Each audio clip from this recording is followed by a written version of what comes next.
여러분 안녕하세요. 정보처리 기능사 필기 강좌 시간입니다. 강의를 맡은 강사 윤영애이고요. 자, 이번 시간은 전자계산기 일반 시간이고요. 네, 첫 번째 시간입니다. 내용 진행해 보도록 하겠습니다. 자, 이번 시간은 1장이고요. 컴퓨터 시스템의 구성이라는 제목으로 내용 진행해 보도록 하겠습니다. 자, 이번 시간에 배우실 목차입니다. 자, 첫 번째, 하드웨어의 기본이라는 제목으로 내용 살펴보도록 하겠고요. 자, 두 번째, 소프트웨어의 기본입니다. 자, 세 번째는 컴퓨터 구조, 구조에 대한 기초 살펴보도록 하겠고요. 자, 네 번째, 언어 번역의 개념에서 네 가지 소주제를 가지고 이번 시간 진행해 보도록 하겠습니다. 자, 첫 번째 하드웨어의 기본입니다. 자, 우리가 컴퓨터라고 하는 보통 데스크탑 컴퓨터를 제가 이렇게 분해한 그림을 가져다 놓았는데요. 자, 이 본체 안에 가려진 이 뚜껑을 딱 열면 이런 복잡한 하드웨어의 모양을 가지고 있는 것이 컴퓨터입니다. 자, 여러 가지 부품들 중 우리가 그 중요한 것만 몇 가지 알아볼 예정인데요. 자, 일단은 이 안에 가장 중요한 우리가 이제 요런 반도체 소자를 꽂는다 그러잖아요. 그래서 여기 마더보드라고 하는 그 기판에다가 이런 하드웨어 칩들을 꽂습니다. 그래서 그 중에서 가장 큰, 가장 중요한 칩이 바로 중앙처리 장치 CPU, 그리고 그 CPU나 그 기타 여타 칩들이 꽂히는 메인보드라고 하죠. 마더보드라고 하기도요, 메인보드라고 하기도 하고요. 자, 여기는 메인보드라는 명칭을 나왔으니까 자, 메인보드라고 하겠습니다. 자, 그리고 이런 복잡한 것들이 아주 작은 소자이기 때문에 먼지나 이런 것들이 들어가면 안 되니까 이런 케이스에다가 이 하드웨어를 이렇게 가려 놓는 거죠. 자, 그리고 중앙처리 장치, 우리가 이제 챕터 하나를 빌어서 중앙처리 장치에 대해서도 설명을 할 텐데요. 자, 가장 큰 중요한 사람의 뇌와 같은 구조 의 중앙처리 장치가 가장 큰 칩으로 여기가 아니라 여기네요. 여러분들 꽂혀 있고요. 예, 자, 지금 그림이 잘 어두워서 그런데 이 화살표는 여기인 것 같습니다. 그림이 아주 선명하지가 못해서 자, 요거를 자, 이렇게 하고 그림은 요로 돼 있으니까 요거를 중앙처리 장치라고 하고요. 자, 그다음에 이제 주기억 장치는 이런 식으로 우리가 보통 램이라고 하죠. 근데 램 자체는 이런 소자 하나가 이렇게 여러 개 이렇게 꽂혀 있기 때문에 이걸 모듈 램이라고 합니다. 모듈 램. 자, 그래서 이렇게 이게 뭐 보통은 8개 정도 또는 뭐 꽂혀 있어서 각각의 그 용량을 나타냅니다. 보통 여러분들 램 용량 요즘은 웬만하면 다 8기가를 쓰시죠. 자, 그래서 주기억 장치와 중앙처리 장치가 가장 주요하고 중요한 칩이고요. 자, 그 다음에 여기 보면 비디오 카드 굉장히 중요한 그 칩입니다. 그래서 이 게임 하시는 분들은 이 비디오 카드가 좋아야 이 게임에서 이게 잘 운용을 할 수 있기 때문에 이 비디오 카드는 또 비쌉니다. 가장 비싼 건 당연히 CPU고요. 비디오 카드 또한 매우 비싼 그런 장치가 되겠고요. 자, 그 다음에 그 안에 우리가 보통 모뎀이라고도 하지만 더 많이 쓰이는 말은 랜 카드라고 합니다. 보통 여기다가 이렇게 해서 잭을 딱 꽂아 갖고 인터넷선이죠. 이게 인터넷선을 딱 꽂아서 인식시키는 거죠. 인터넷을. 그래서 우리가 인터넷을 하고요. 그 밖에 이제 여기 CD-ROM, 요즘은 또 CD-ROM을 장착하지 않은 컴퓨터가 더 많죠. 그 다음에 하드디스크, 우리가 보통 C 땡땡 하는 거 있죠. C 땡땡 하는 이 드라이브가 바로 하드디스크가 되겠습니다. 자, 그리고 그 외 주변 장치로 입력 장치인 키보드, 출력 장치인 모니터. 자, 그 다음에 요거는 이제 소프트 카피라고 하고요. 자, 하드 카피, 이런 종이에 우리 결과물을 확인할 수 있는 프린터, 이런 것들이 바로 컴퓨터를 구성하는 기본적인 하드웨어가 되겠습니다. 자, 되었고요. 자, 그러면 이제 우리가 처음 그 1장에서 어떤 역사를 한번 다루어 보도록 하겠습니다. 자, 세대별 컴퓨터, 그래서 1세대는 우리가 그 1950년대를 우리가 1세대 컴퓨터라고 하는데, 이 애니악은 실제로는 1946년에 나온 그런 컴퓨터입니다. 자, 그래서 최초의 전자식 컴퓨터, 그 전에는 기계식 컴퓨터라고 불리는 뭐 그런 것들이 있었는데, 가장 그 최초의 컴퓨터는 애니악을 꼽습니다. 그래서 최초의 전자식 컴퓨터라는 걸 기억하셔야 되겠고요. 자, 데이터의 저장 처리, 진공관을 사용했다라는 것이 굉장히 또 중요합니다. 1세대는 진공관입니다. 자, 그래서 컴퓨터 하나가 우리는 지금 그 책상에 올려놓을 수 있는 수준의 그런 컴퓨터잖아요. 근데 그 1세대 컴퓨터는 방 하나, 우리가 보통 그냥 일반적인 방의 그 크기로 돼 있는 게 컴퓨터 하나입니다. 그 정도로, 왜냐하면 진공관이라는 소재를 사용했기 때문에 그렇게 컴퓨터가 클 수밖에 없었습니다. 자, 주기억 장치의 자기 드럼, 이런 거는 또 지금 사용하지 않죠. 우리가 그 저장 장치는 기본적으로 좀 전에 봤던 디스크 드라이브에서 하드, 그 C 드라이브는 기본이고요. 근데 요즘엔 또 그 SSD 그래갖고 그 기계식 그 저장 장치가 아닌 전자식 저장 장치가 나왔기 때문에 하드디스크가 굉장히 작아졌죠. 그래서 컴퓨터 전체가 다 작아질 수밖에 없는 거고요. 하지만 이런 자기 드럼이라든지 고전적인, 지금 1세대잖아요. 그런 것들은 무지 많이 컸다라는 거. 그러니까 전부 다 컴퓨터를 운영하기 위한 그 기계들이 다 컸기 때문에 다 큰 거죠, 다. 자, 입출력 보조 기억 장치로 천공 카드, 그래서 구멍을 뻥뻥뻥 뚫어서 입력을 인식시키는 그런 카드였죠. 자, 프로그램은 기계어를 사용했다는, 기계어는 여러분들 0과 1로만 프로그래밍하는 그런 언어를 기계어라고 합니다. 요걸 조금 발전시킨 게 어셈블리어가 되겠고요. 어쨌거나 어셈블리어나 기계어는 기계어 레벨, 예, 그 로우 레벨 그런 언어였죠. 자, 미국 육군 탄도 궤도의 수학 도표를 계산하기 위해서 만들어졌다고 합니다. 애니악이. 자, 에드백. 자, 프로그램 내장 방식, 이게 무슨 소리냐? 그 프로그램을 한번 입력하면 그 다음 계속 실행할 수 있는데, 이 프로그램 내장 방식이 아니었던 컴퓨터들은 내가 동일한 실행을 하려면 다시 또 컴퓨터에게 인식시켜야 되는 겁니다. 소스 프로그램을.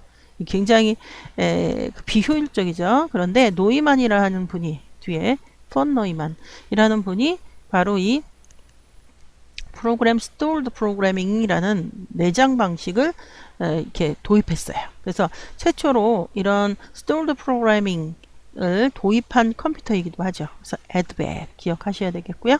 자, 에드박은 최초로 여기 도입해서 완성한, 예, 완성한 컴퓨터로 그렇게 여러분들이 이해를 하시면 되겠습니다. 자, 그래서 폰 노이만 하면 에드박을 기억하시면 되겠고요. 자, 1세대 그 범용 일반적으로 쓰이는 컴퓨터는 자, IBM사, IBM, 지금도 IBM 있죠. 1952년 701이라는 모델명을 가진 상업용 컴퓨터를 내놓은 데서 53년, 자, 함께 쓸 수 있는 범용 컴퓨터 IBM 650을 발표했다고 합니다. 그래서 보통 여러분들 우리가 지금 쓰는 그 PC, 일반용 PC는 IBM 호환 PC 이렇게 불립니다.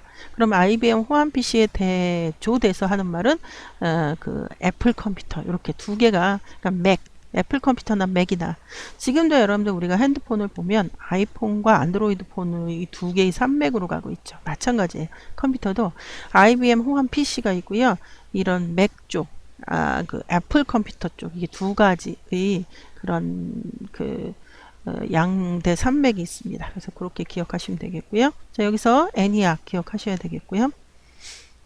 자, 2세대입니다. 58년에서 아까 1세대를 58년에 끊었죠. 그래서 2세대를 58서부터 이제 시작을 하는 거죠. 1964. 몇 년 안 되죠? 예, 뭐 불과 한 5년 정도. 자, 여기선 중요한 건 딴 거보다는 바로 트랜지스터를 이용했다라는 거죠. 그래서 이 트랜지스터가 이 맨 처음에 1세대는 진공관이고요. 이 트랜지스터는 진공관보다는 크기가 작아졌어요. 그러니까 이 소자, 컴퓨터를 이루는 소자들이 작아지므로 컴퓨터가 작아질 수밖에 없는 거고요. 예, 그래서 자, 이 회로 소자로 트랜지스터를 사용했다라는 게 바로 2세대의 가장 큰 특징입니다. 이것만 외우셔도 크게 뭐 이렇게 무리가 될 수 없고요. 자, 주기억 장치 접근하기 위해서 짧은 자기 코 앞에는 뭐라 해요? 자기 드럼이라 그랬죠. 예, 여기서 말하는 건 주기억 장치고요. 자, 보조기억 장치로 용량이 큰 자기 드럼, 자기 디스크 여전히 자기 드럼은 사용하고 있네요.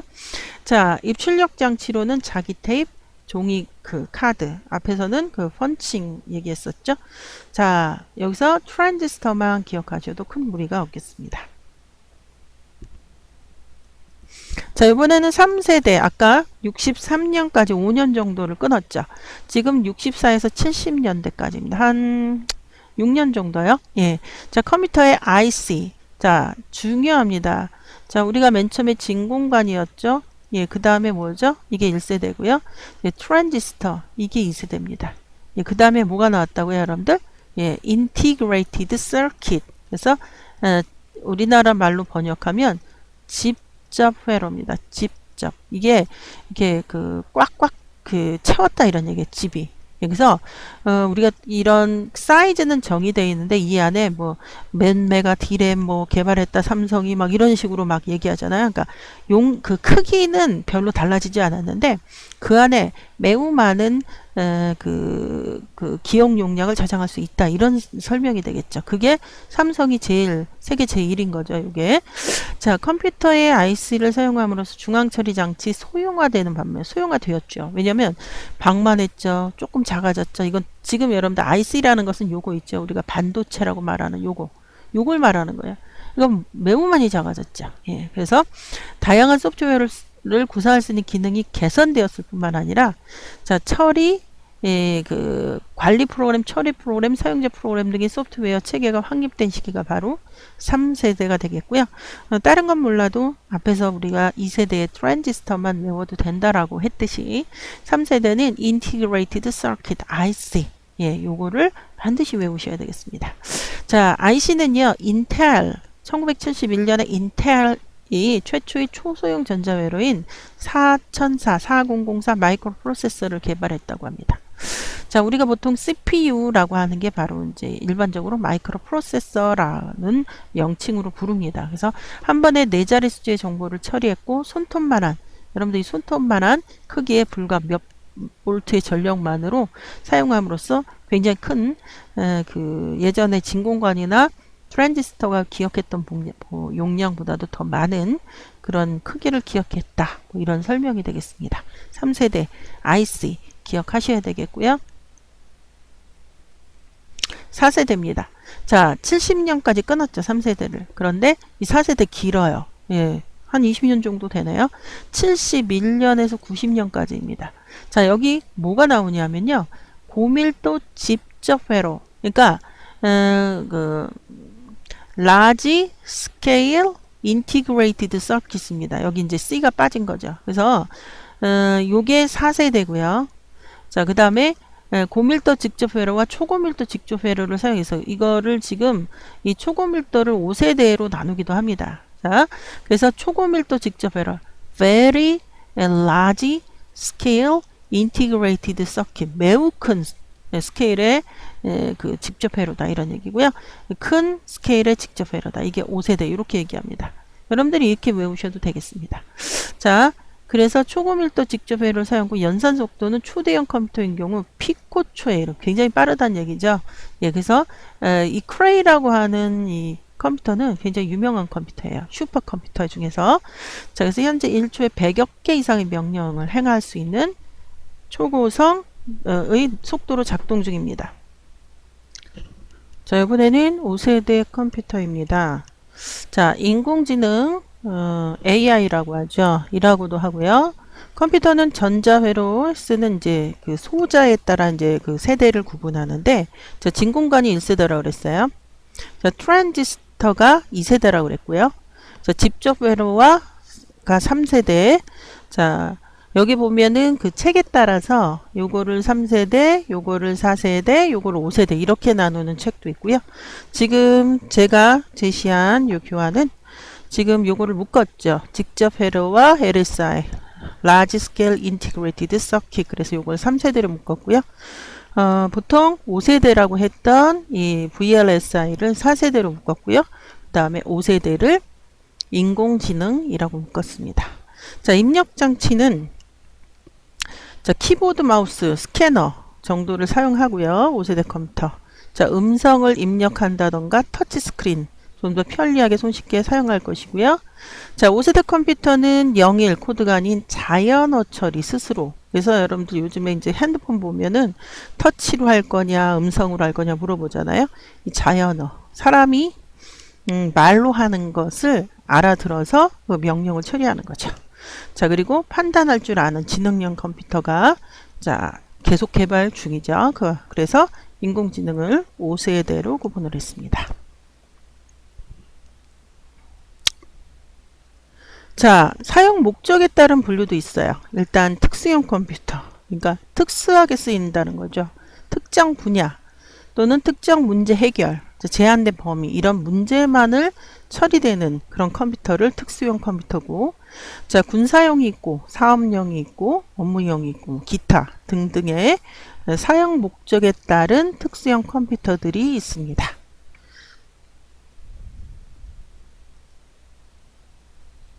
자, 이번에는 범용.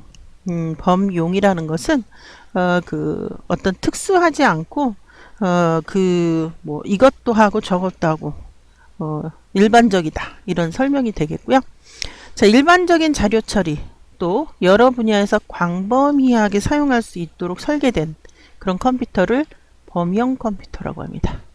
뭐 과학기술 수치 계산이라든지 뭐 모의 실험, 뭐 기술 계산용이라든지 항공기 설계 제조 관리라든지 기타 이런 사무 처리 분야에서 사용되는 범용 컴퓨터.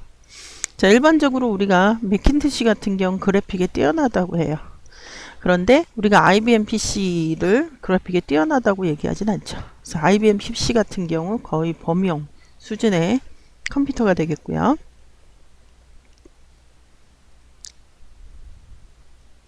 자, 이번에는 두 번째 소프트웨어의 기본입니다. 자, 소프트웨어. 반대되는 말은 하드웨어. 여기서 기계덩어리인 하드웨어를 사람이 사용할 수 있도록 인식시키는 개념이 바로 소프트웨어이고요. 자, 일단 시스템 소프트웨어가 있고요. 자, 응용 소프트웨어가 있습니다. 시스템 소프트웨어 같은 경우 운영체제죠. 즉, 운영체제의 한 종류가 윈도우인데요. 이 윈도우라는 프로그램이 없다면 우리가 이 컴퓨터를 사용할 수 없죠. 자, 그래서 시스템 소프트웨어는 운영체제가 예로 되겠고, 자, 응용 소프트웨어는 너무너무 많죠. 워드를 할 수 있는, 우리가 엑셀처럼 스프레드시트. 자, 그 다음에 그래픽 전용 프로그램, 뭐 포토샵이라든지 얼마든지 많죠. 그래서 응용 소프트웨어는 좀 더 유저가 사용할 수 있는 그런 프로그램이고, 시스템 소프트웨어는 그러니까 기계에 좀 더 가까운 그런 프로그램이라고 할 수가 있겠습니다. 자, 프로그래밍 언어를 다시 우리가 구분을 해 볼게요. 자, 프로그래밍 언어는 일단 저급, 로우 레벨이라고 얘기하고요. 이거를 저급이라고 번역을 한 겁니다. 자, 고급, 이거를 하이 레벨이라고 얘기합니다. 자, 그럼 로우 레벨과 하이 레벨의 그런 구분은 뭐냐? 일단 로우 레벨은 기계가 이해하기 쉬운, 이런 뜻입니다. 기계가 이해하기 쉬운. 그렇게 따졌을 때 하이 레벨은 유저, 사람이 이해하기 쉬운.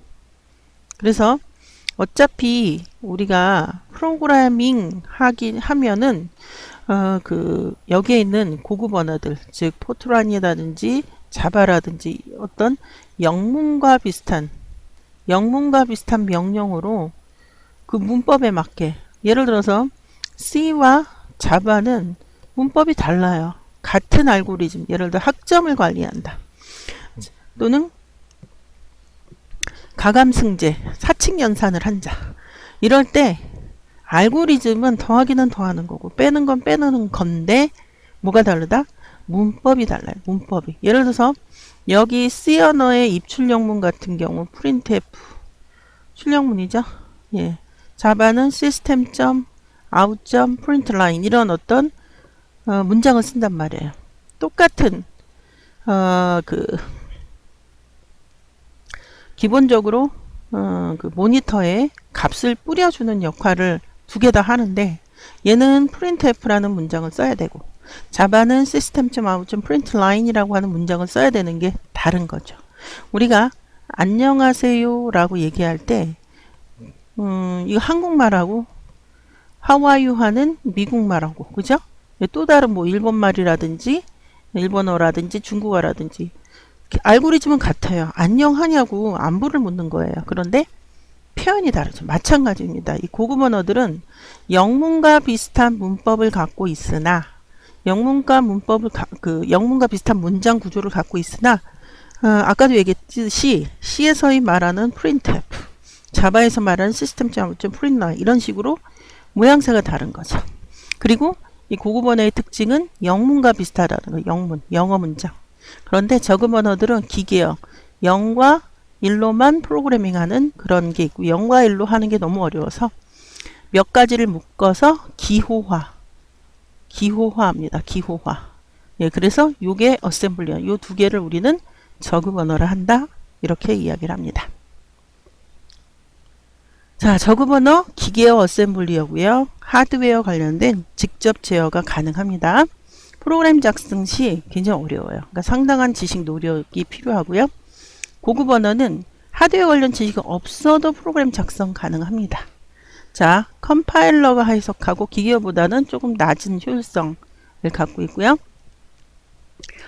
일상적인 언어, 기호 등을 그대로 이용합니다. 자, 그리고 그 심볼에 저장하여 사용한다 변수 같은 걸 얘기하는 거죠.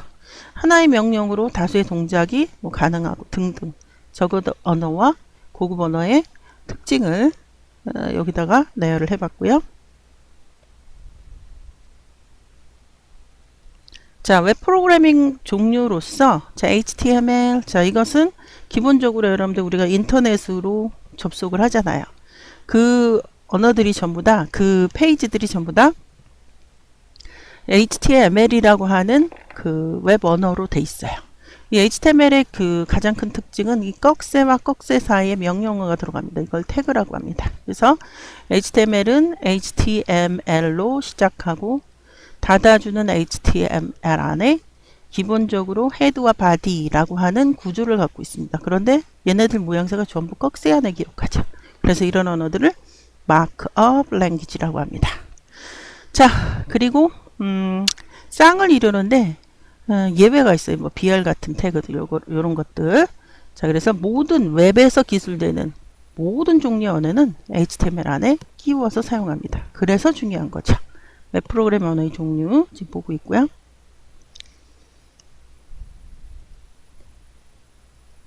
자, VRML이라고 하는 이거는 그 3D 인터넷의 3차원 공간을 표현하는 그런 언어다. 뭐 이 정도로만 아셔도 되겠습니다.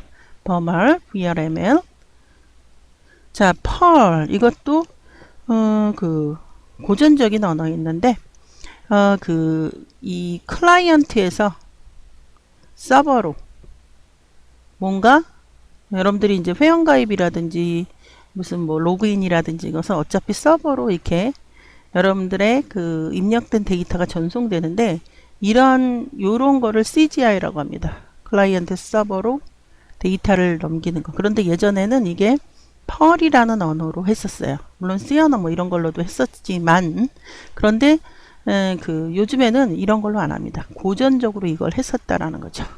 웹서버 애플리케이션에 작성한 프로그램 언어. 자, 대화형 형태. 그리고 다른 CGI 프로그램의 솔루션을 만드는데 이용이 됐었다라는 거죠. 펄이라는 고전적인 언어에 대한 설명이고요. 자, 이번엔 SGML. 자, 이거는 이제 구체적인 어떤 언어라기보다는 그냥 표준입니다. 표준. 그래서 스탠다드 제너럴라이즈하고 마크업 랭귀지. 그래서 이 SGML은 전부 다 요거 안에 기록하는 언어들입니다. 기본적으로 여기 아까도 설명한 HTML이나 XML 이런 것들은 SGML 문법을 따르는 언어들이다 이런 얘기예요. 그래서 이거는 구체적인 어떤 언어가 아니라 표준을 의미하고요.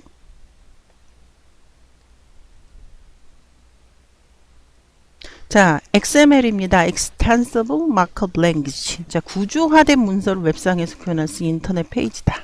자, HTML 호환성 문제를 해결하고 정보를 위한 표준으로 만들어진 인터넷 언어다. 자, 이것은 그 A라고 하는 그 곳에서 B라고 하는 곳으로 데이터를 서로 주고 받을 때 이 둘이만 이 그 어떤 웹 표준을 그러니까 이 그 예를 들어서 어떤 데이터 상품이라든지 뭐 이런 걸 할 때 나는 뭐 기존의 HTML에 있던 표준 문법 말고 자기가 정할 수 있습니다. 뭐 SG 이런 식으로 태그를 만들 수 있어요. XML의 가장 그 강력한 것은 사용자가 태그를 만들어서 정의할 수 있다라는 것이고요. 이것은 정보 공유 둘 사이에만 이 태그를 알고 있으면 됩니다. 자, 그래서 정보 공유를 위한 표준으로 만들어낸 그런 마크업 언어다. 이렇게 이해를 하시면 되겠고요. 자, 자바스크립트. 예, 최근에 자바스크립트의 그 어떤 파워풀한 기능은 진짜 일파만파로 지금 퍼져나가고 있죠. 예. 자, 클라이언트 쪽의 프로그래밍을 위한 스크립트 언어, C 언어와 매우 유사합니다.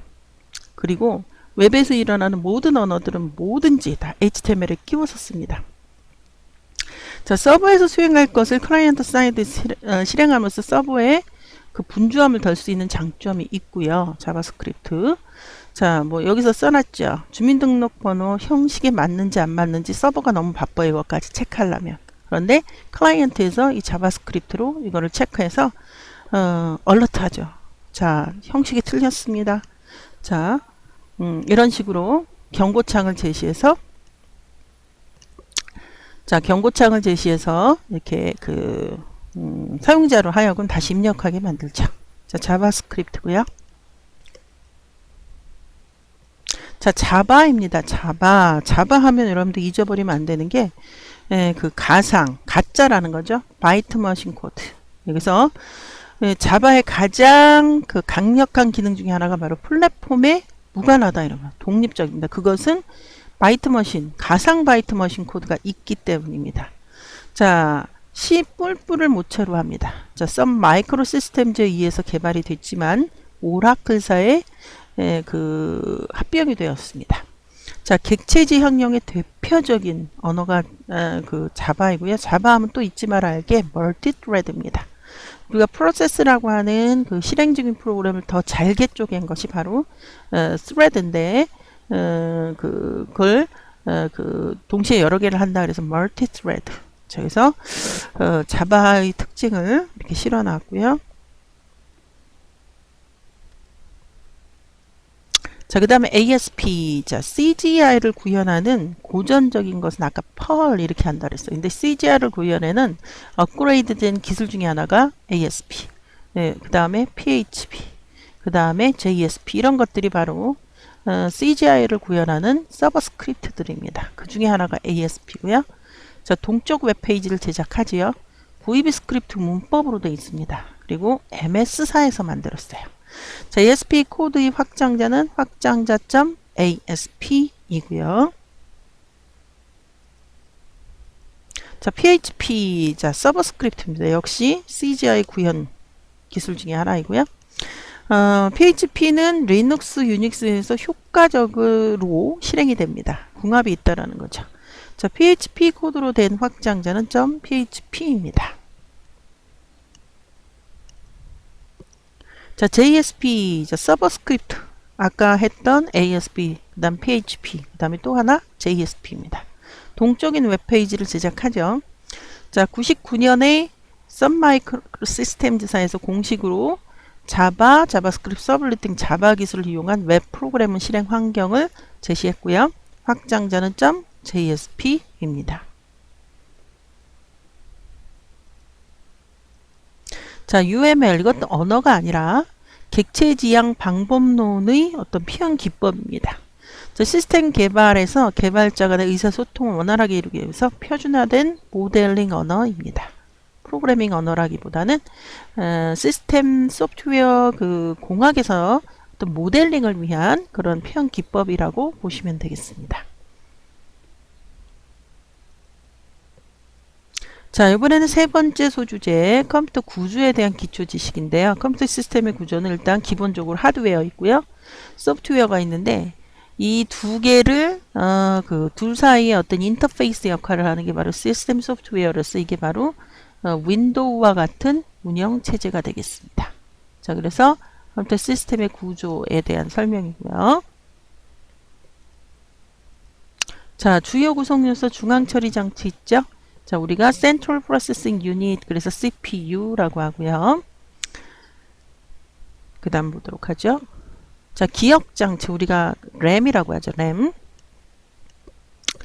자, CPU가 실행할 프로그램 데이터를 저장하는 장치이죠. 자, 그리고 그냥 기억 장치라기보다는 주 기억 장치라고 부릅니다. 메인 메모리. 자, 그래서 영구 저장 능력이 없기 때문에 우리가 하드라든지 외장 하드라든지 이런 걸 사용하게 되는 거죠. 자, 보조 기억 장치. 자, 우리가 그 하드디스크, 예, 그 다음 예전에 자기 테이프 이런 것들 보조 기억 장치가 되겠고요. 자, 입출력 장치. 자, 사용자 간의 컴퓨터와 사용자 간의 인터페이스 역할을 하는 입출력 장치가 있어야 우리가 명령을 내리고 그 명령이 제대로 됐는지 확인할 수 있겠죠. 자, 컴퓨터 시스템은 자, 다음과 같은 어떤 그림으로 나타낼 수 있는데 일단 디스크 CD롬 이거는 저장 장치죠. 디스크 제어기라든지 CD롬 제어기를 통해서 이 버스는 그 주소가 지나가면 주소 버스, 데이터가 지나가면 데이터 버스, 제어가 지나가면 컨트롤 제어 버스 이런데 이제 그 명령이 지나가는 또는 주소가 지나가는 데이터가 지나가는 길 이거를 우리는 버스라고 합니다. 자, 이번에는 언어 번역 프로그램입니다. 자, 프로그래밍 언어 자체가 영문과 비슷한 언어로 되어 있죠. 그래서 그거를 다시 컴퓨터가 이해할 수 있는 코드, 즉 0과 1로 바꿔야 됩니다. 그래서 원시 코드는 source 프로그램 그러죠. 자, 이게 컴파일러에서 한 번 번역이 됩니다. 근데 완벽한 번역이 아니에요. 링커에서 두 번 번역된 게 바로 완벽하게 0과 1로 바뀐 거고 메모리에 올라가면 이걸 우리는 실행이라고 부릅니다. 자, 원시 코드, 자, 소스 프로그램, 컴파일러 번역기, 목적 코드, 자, 부분적으로 기계어로 번역된 상태 코드이고요. 링커, 완벽하게 실행 가능 코드로 바꿔주는 프로그램, 로더, 메모리에 적재시켜주는 역할을 합니다. 자, 언어 번역 프로그램에는 컴파일러, 인터프레터, 어셈블러 뭐 이런 것들이 있는데, 자, 컴파일러는 한꺼번에, 중요한 건 한 번에 번역하고요.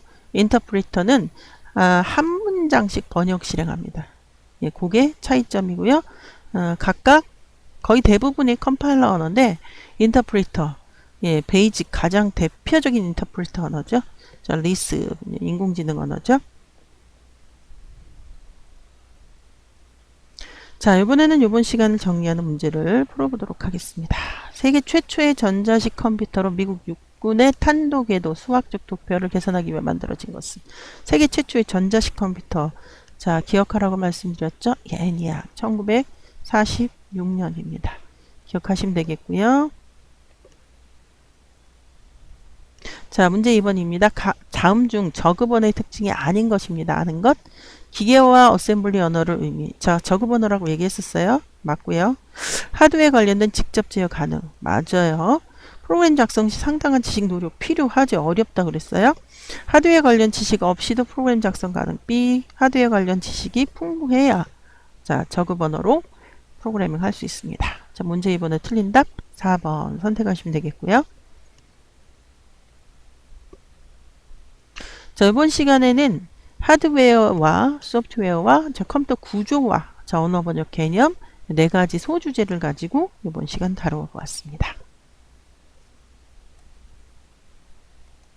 자, 이번 시간은 여기까지입니다. 수고하셨고요. 다음 시간에 다시 뵙도록 하겠습니다. 여러분들 수고하셨습니다.